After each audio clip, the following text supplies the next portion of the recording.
everybody.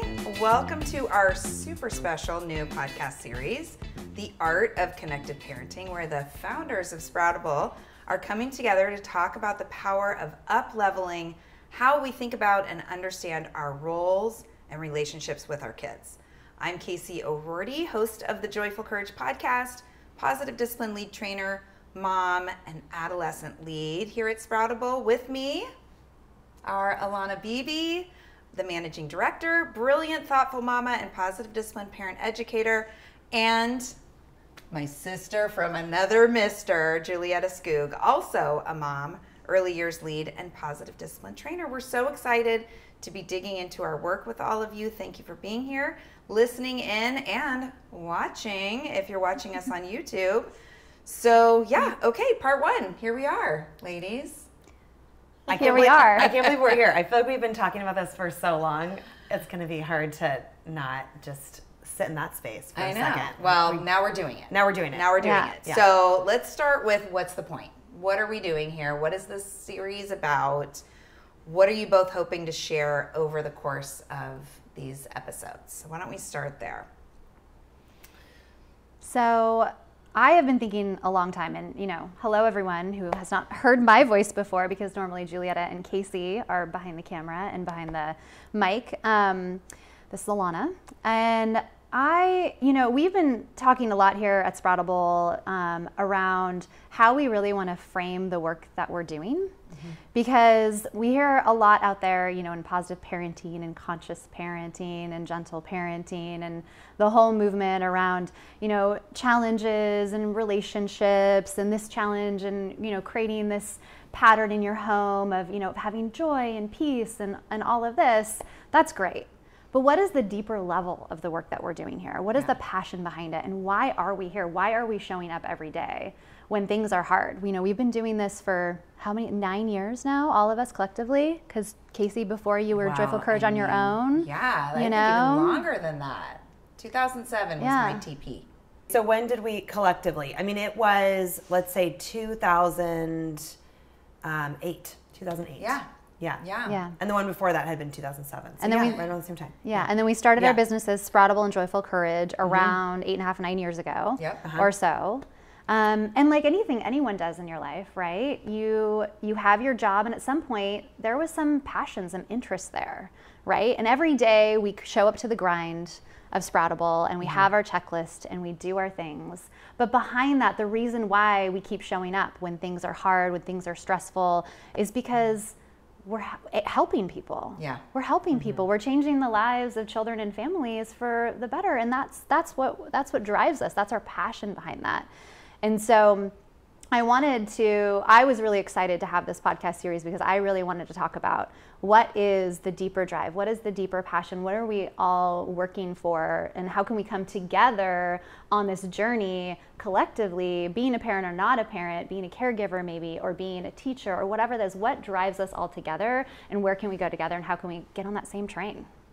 Yeah, I really thought about that in terms of our voice as Sproutable. And like for you, Alanna, this is such a gift for us to be able to be in conversation with you in this way. And so for us to really have a collective voice, that I sort of see us, it sounds maybe a little cheesy, but I really see us like walking beside all these other voices as all kind of walking into the same street. We're all like gathering to go toward this one, or not necessarily one, but like we're moving in this direction that feels like a movement. Yeah. It feels like a movement, like this generation, this life that we are on, this parenting journey, this personal journey, that there's all these little all these singular voices, and ours are coming together in such a passionate way and collective way, and hearing from others too, just really honing that voice and just getting stronger with that voice. That was sort of my goal too for this.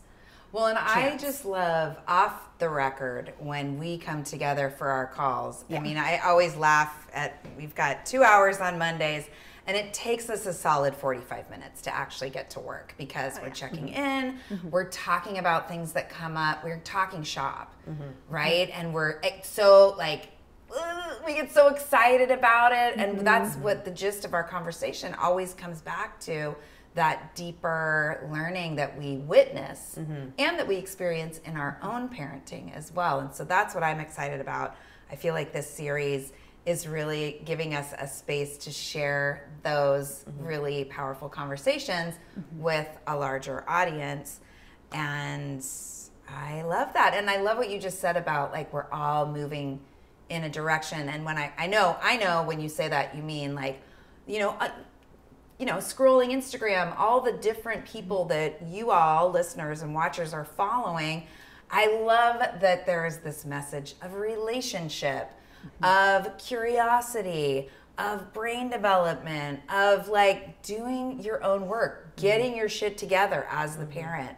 And that's really exciting to kind of articulate that and contain it in a way that, my hope for this series, it really is delivered to the people that listen and prompts a deeper realization of the work that everybody's doing when they wake up in the morning and it's, another day with our kids. So the other piece too is just like normalizing, and those of you that listen to my podcast, I say this all the time, like it's messy, right? The terrain of the teen years is rough, and we're not here, we can't change the terrain, right? We can't move the mountain, but how we approach it in our mindset matters. And we all show up with our own stuff. So just to kind of dig a little deeper into the fact that, yes, we're parent educators, but we're also parents and humans, right? And we all have relationship stuff that came out of our childhood.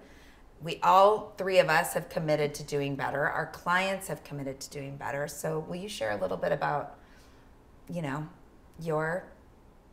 this is a therapy session now. Like, tell us about your conditioning. Where do I begin? Yeah. Why don't you start, Alanna? Okay. Wow. We'll start with mine. Oh, God, I love yours.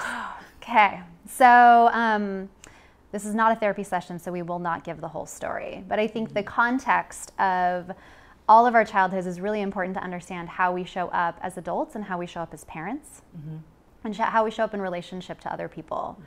And for me, it was a practice in storytelling. So there are a few ways that you can tell this story of my childhood. One is that I grew up in a home of abuse. My mom was a drug addict, and she had major mental health issues. There were many times when I had to call 911 and she's overdosing. I took care of myself. I made dinner, all of that. And then even as a young child, my father's ability to deal with emotions was very limited. It was basically no feelings are allowed, or anger and explosiveness, So that's how I grew up. And so I could either take that story as the victim of the situation, or what I decided to do was rewrite that story. And rewrite that story as a story of resilience, a story of learning, a story of opportunity to really step up in my independence and responsibility, my ability to deal with really hard things and keep showing up with a smile and keep showing up with positivity and knowing that I'm always going to be okay as long as I take care of myself. And I am responsible for my happiness, and I'm responsible for how I perceive how I show up in this world. And so that lesson, from my childhood, brought me into my adulthood fine. And then you become a parent. Yeah. Right. And then your kid hits you and throws things at you and, yells at you, and you are triggered, right? So then I get to go through the process all over again, right? I'm like, oh, I dealt with this, and then you have a kid. And I and I noticed in my own body just like how triggered I am by extreme emotions and violence and all of that. I mean, it's a 2-year-old. Like 2-year-olds do this. They throw, they hit. Exactly. That's just what they do.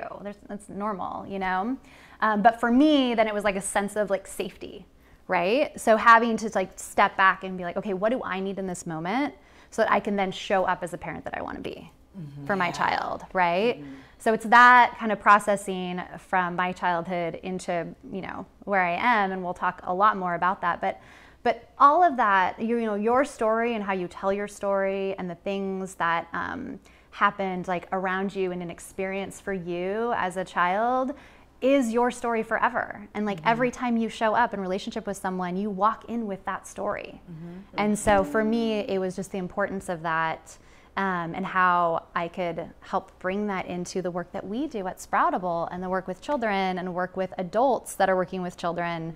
And that's powerful, you know? It's powerful where we can show up. So anyway, that's my Well, and the part that you say, I'm always so fascinated, Alanna, by you. I mean, for a million different reasons, but that part, that strength that you have in your little teeny person that you are, and this like incredible strength that you walk the world 100%. With, and that idea of like, that you had this sense, I will always be okay. Like, no matter what happens, I'm going to figure it out. Everything will be okay. That's always a mantra within Sproutable. We're always like, well, Alanna knows we'll always know what to do. Alanna will figure it out. There's no problem too big, even with like, it really is a way that you walk through the world, you know, as a parent, as a person, with our company, that strength that you've, I don't know, I just, that really is. Yeah. It's like a deeper thing that just came with me. I don't know. Yeah.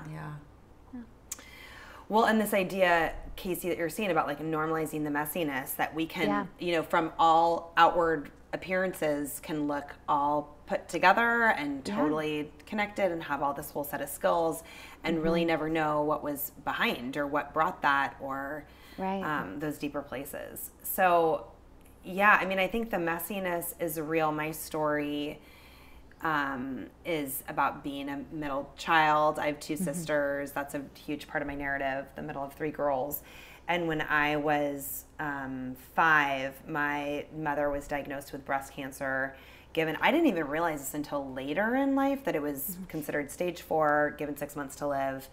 Simultaneously, so I had a 2-year-old turning 3 sister, and then an older 8-year-old turning 9. And we moved from California to Illinois, like, just it happened to be, that was, my father was transferred.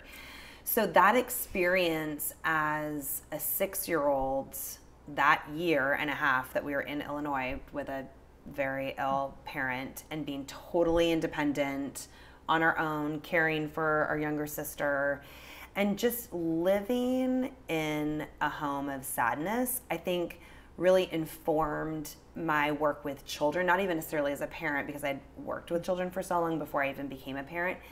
But I remember it so vividly from a sense place of the vulnerability, the fragility, the how much I really was taking in, that that as I grew, I just looked out at all these little people, and I just had such an empathy and a capacity to see the world through their eyes, you know, and really see like just how vulnerable I think they are, and just how sensitive kids are. And it's that part that really drove me, I think, to just like keep wanting to work with kids and be more informed as a grown-up for how to not necessarily protect, but just really fill in the gaps for how much, you know, grown-ups think kids don't get it or understand, or that they're not being affected, you know, frankly. So it's been a huge story for me. My mom is amazing now. She's healthy. She, you know, through a whole other arc of a story. Grammy is doing okay. Love Grammy. Hi, Grammy. We know We know you're watching. But in order for her to get better, it cost a lot for our family. It cost a lot for my father, who had to really decide to be her doctor and our father, and, you know, had to really let go of this idea of that he might lose this person. So that, you know, started a lifelong separation from the two of them. So there was just I just learned a lot from that lens. You know, it was a very formative time, and then it informed us, the ripple effects from that. So I've always been really like fascinated by the sibling dynamic, by these early years of how things happen to young children, and informs them. And then, like you said, Alanna, the power of resilience. That's, you know, all my graduate work was around resilience, was around how my mother, who had an abusive childhood, was able to really change the way she parented us. Like what breaks that? What breaks those cycles? I've always been so fascinated by that. Yeah. And then like you said, and then you have your own, and I thought I'd figured it all out. Yeah. I went to grad school. I got 2 degrees. I was a school psychologist, school counselor. I had been working with kids since I was 12. I had an awesome partner, have an awesome partner. And then and then you have your first child, and I'm like, holy shit. Yeah. I am so triggered. I have a colicky baby. How can I not soothe? How is this not? I mean, so then from then on, it was just like, oh, okay. Oh, we get to figure it all out again. I actually get to practice this. Yeah. So lots of messiness, and in the last 14 years of just doing that work. Yeah. Yeah. Yeah. I mean, I just want to acknowledge, right? Like we're three people in a world of what, 6, 7 billion people. Yes. And we have these distinct stories with through lines, but also unique details. So it's just so interesting to me. So I just touched my mic. I am a child of divorce from the 70s, right? When it wasn't that common, although I knew from a very early age, I was never a kid that was like, how can I get mom and dad back together? Like it was very clear to me that they did not need to be married. And my mom, who I'm very close to and I love so much, was young, and she had 2 kids really fast. And we come from this long line of like oldest daughters with dysregulated mothers. Like I was that, my mom was that, my grandma was that, and then I became the mother, right? And in my childhood, we talk about in positive discipline, if any of you have taken a class from us, we do that parenting style activity where we talk about permissive and authoritarian and how most of us swing, right? We're too permissive until we can't stand our kids, and then we fly into like, knock it off, right? Authoritarian till we can't stand ourselves. And my mom swung like that. She was deeply loving until it was too much, and then she was really harsh with me. And because of that whole oldest daughter thing, I think. And then, teen years rolled around and I left. And I moved in with my dad, and all my formative years was really estranged from her, which I think, now connecting the dots, it was always destined for me, I think, to work with parents of teenagers because of that experience. And then because of my own experience once I had teenagers, although the conditioning showed up not with the first kid, but with the addition of the second kid. That's when I really started building compassion for my mom, because I would fly off the handle so quick and be so mean to Rowan, who is my sweet little girl who just wanted connection and love. And she drove me nuts. Yep. Everybody goes to therapy, so it's okay. And everybody knows this story. But yeah, I mean, and then there's also added experience of how I perceived worthiness from my dad and my stepmom, who were so generous with me and showed up, in all the ways that they could. And yet I still had this experience of not being good enough, right? Or of my value being tied to how I looked, how I dressed, what my grades were, right? And so, yeah, messy. There's so much stuff to slog through personally. And then we have these kids and we're like, well, I don't want to be like that. And yet it's inside of us. So I'm really excited for all of us to talk about the reparenting coming up. I also want to say, before we go any further, that, if you're watching, then you're seeing 3 white women, right? 3 white women in America. And just want to acknowledge that is yes to the details that we all have and our own unique experiences. And we move through the world through, looking through the lens of a white person, of a white woman. And as we talk more about this deep work of parenting and reparenting and recognizing our trauma, we get to recognize our place of privilege and the fact that we have blind spots. I think that all 3 of us are committed to continuing to grow and evolve and expand our understanding of the experiences of others. And we will never actually get to stand in those shoes. So just wanting to acknowledge that. And as my marriage counselor likes to remind me, we are all living in our own equally valid separate realities. So as you listen and you find places of not connecting with what we're talking about, I just encourage you to look for those through lines, look for those places that when we're sharing where it makes sense in your life and how it can make sense in your life, regardless of your story and your background. Well, and that idea of separate realities is such a huge part of Adlerian psychology, which we'll dig into, and the foundation of positive discipline. And your point, Casey, around just normalizing that we are all coming from these backgrounds and places and the messiness in it all, I think that's where shame likes to hide for parents that come to my classes or to our groups. Absolutely. Where they think they're the only ones, or that it is the activation that they have, or the feeling of inadequacy, or the overwhelm. And it can be really isolating and feel really lonely, because all of us have our own unique stories. We are in our own separate realities. Like, it is a lonely place, And so, but understanding that everyone is going through that, and bringing that just can crack open that door to compassion. It can crack open that door to talking about this in a way that just becomes like secondhand and not so, like a lot of people who, come to our classes, they think, oh, I wouldn't have necessarily sought this out. Yep.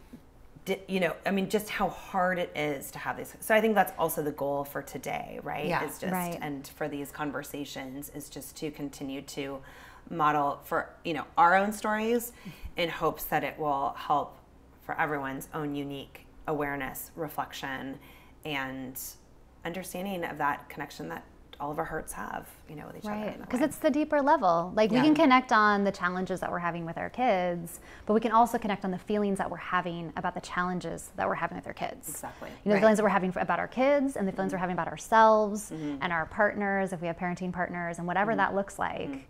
That is that deeper level of connection, right? And you two both brought this up. It's something that I really value in both of you, is your ability to really get into the child's world and speak for the child from that perspective, like bringing in the development, bringing in the Adlerian psychology, maybe their view or whatever, and then also seeing the frame within the family to be able to speak that to the parent or the caregiver or the teacher, so they can see from the child's perspective. And we can get into someone else's world, right, and truly be in their shoes and see it from a different lens, we get to show up differently, and that's so powerful. So love this work. Yes, and I feel like we're cracking the Instagram visual, right? Because we're all using the social media, and we're seeing and we're comparing, and something that I feel like is a superpower for me, and I know it's a superpower for you too, is we're not afraid to talk about the shit that we step in, right? I'm walking over here this morning as I'm like, oh, I got a good one. Like, I literally, as we're walking this way, I'm like, well, at least I got some material for today. You little shit. Like, great. Awesome. Yeah, and what I love, what that speaks into, I think, is, well, first of all, that was when I first started podcasting. My favorite thing was, I loved that I had access to all these people, and then I was like, yeah, let's have a conversation. And then I would lean in and be like, so what was it really like, right? Like, tell me about when you lost it, because I think it's so important for parents to see the people that they're following, that they're reading, that they're listening to, that they're looking up to, and recognize, oh, they're just like me. Celebrities. They're just like you. Well, and that deeper work, I think the powerful piece that will continue these conversations around the repair and the resolve and the chance to do it, and the modeling how to mess up and how to make amends, and is also just as important of teaching as parents. Yeah, definitely. So we're gonna talk about reparenting, right? And I feel like reparenting is it's kind of a buzzy word right now. And even the three of us, when we talked about it not too long ago, we all kind of had different takes. We went down a rabbit hole. We did. It was Yeah, good. right, yeah, Juicy. yeah. And isn't, you know, and that's where we get to roll around in it. So what is and you kind of touched on this a little bit, Alanna, in the retelling of your story, but what does reparenting mean to you guys? Yeah, and I'll share what my Yeah, for me and my personal process, reparenting is my ability to show up differently for my kid. And in that, then seeing through my kid's eyes, me as a parent, and seeing how I would have wanted my parents to treat me.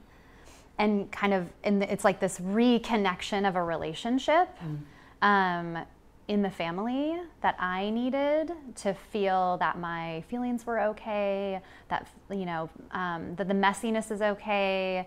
I don't need to be perfect, you know, the gift of imperfection.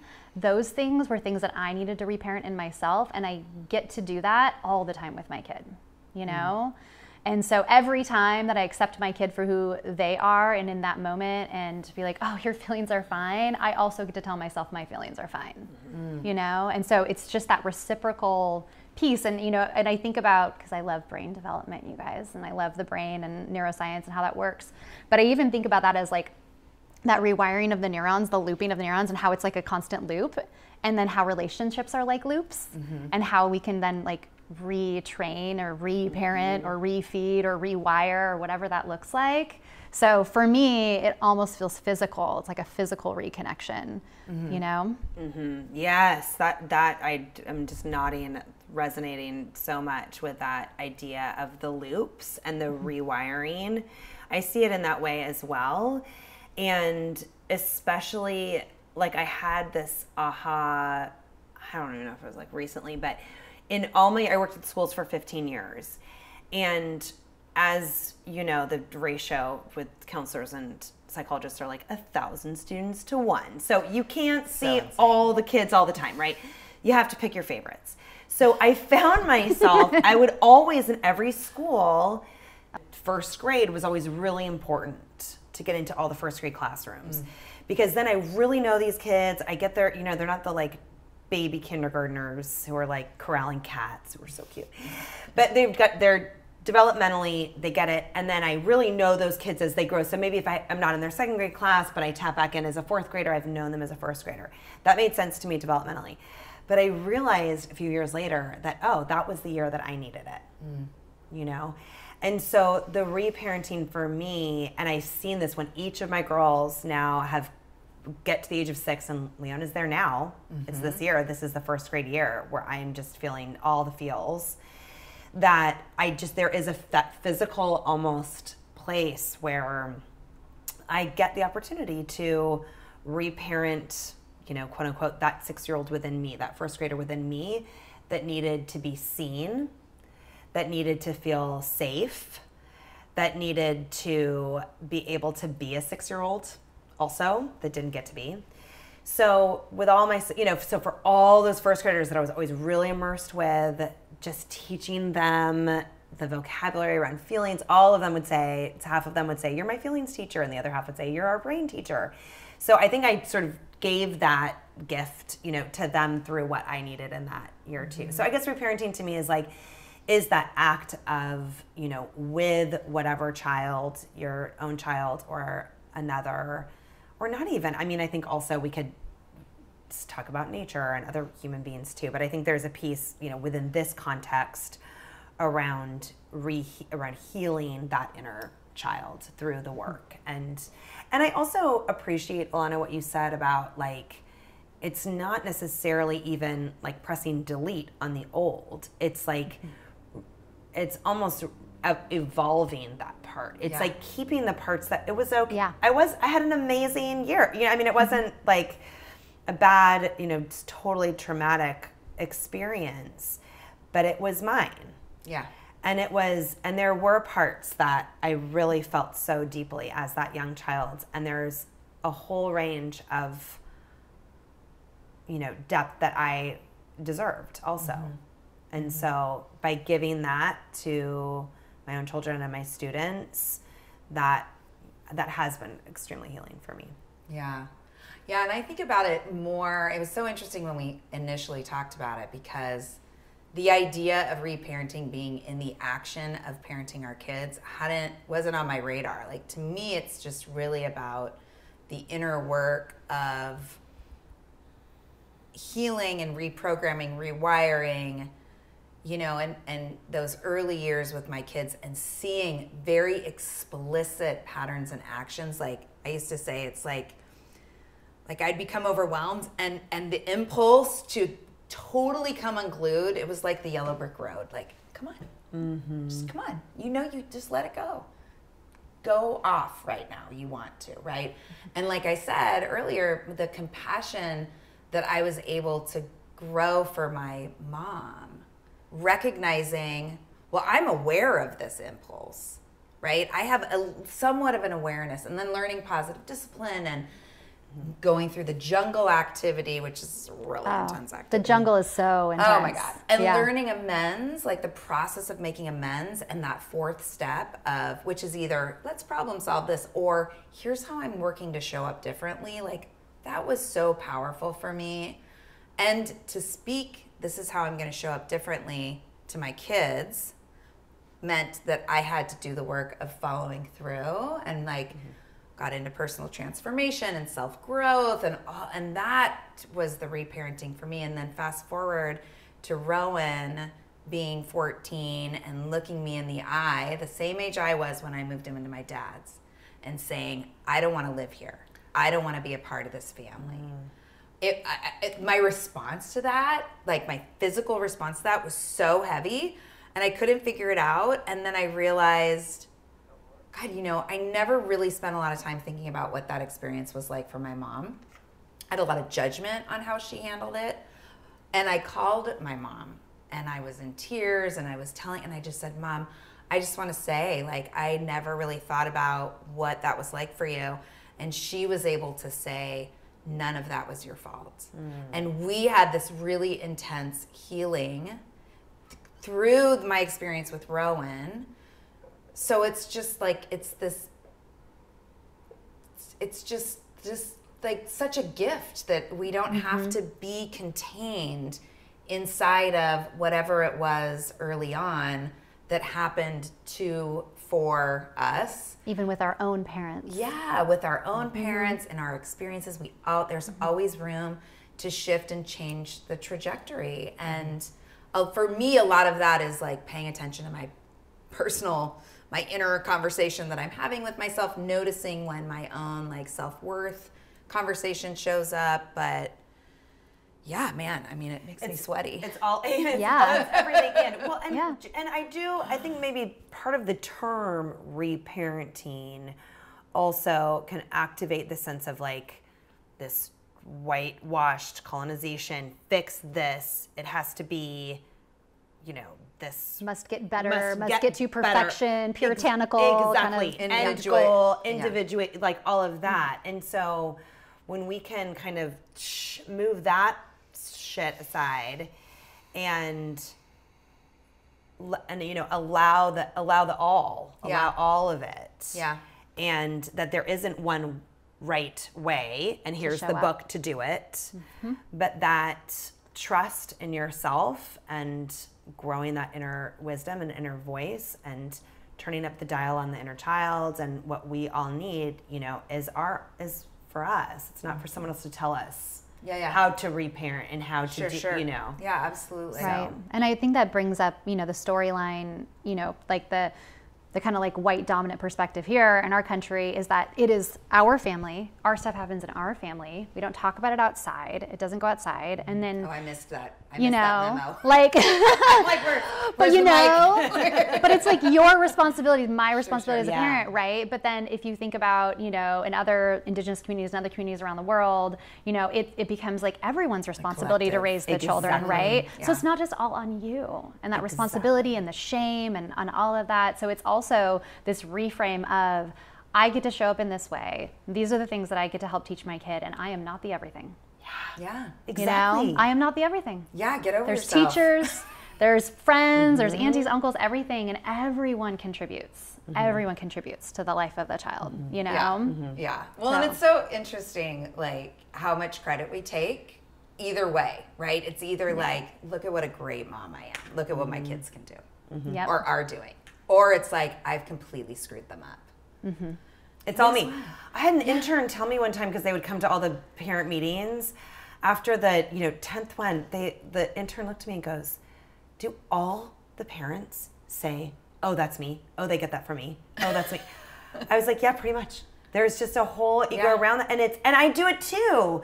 We get so hooked into that. But when we can just pay attention to just that awareness of that, the awareness of that too, I think is just what it brings up, Yeah. So. And I love when we were in the Middle East last year, because we were speakers. Let's just hold some space for that for a second. Pause for the memory of. When we got to see Dr. Shafali speak live. Yes, we did. And she was like, you people think that you're in charge of this little being's journey, and you're wrong, right? And how we have hopes and dreams. The minute we find out that we're pregnant, we have a whole storyline for them. And that's my favorite part of being, especially Rowan's mom, is that she, like, over and over again, I get to be like, oh, right, it's not my narrative. Yeah.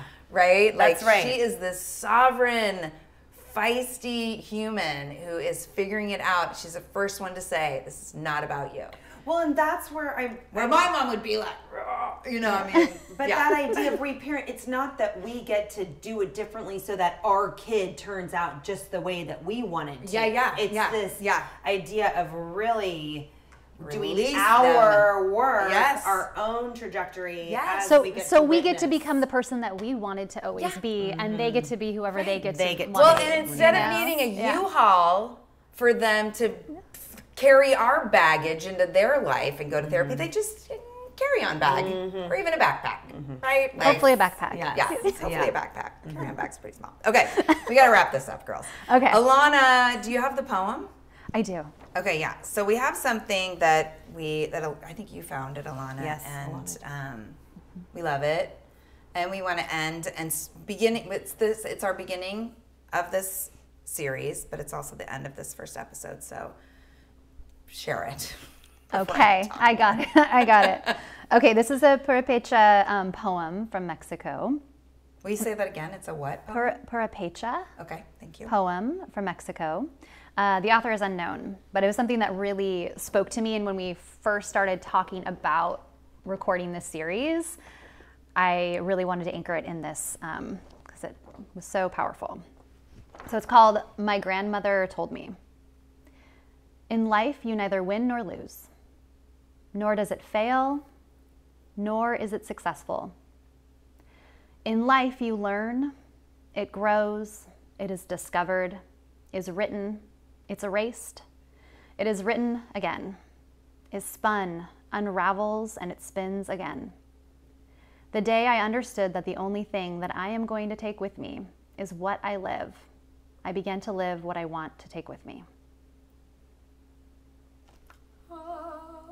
And it's so powerful, and for me, this poem was really about, it's about the moments. It's about every moment with your kid or your, friends or your partner or whatever.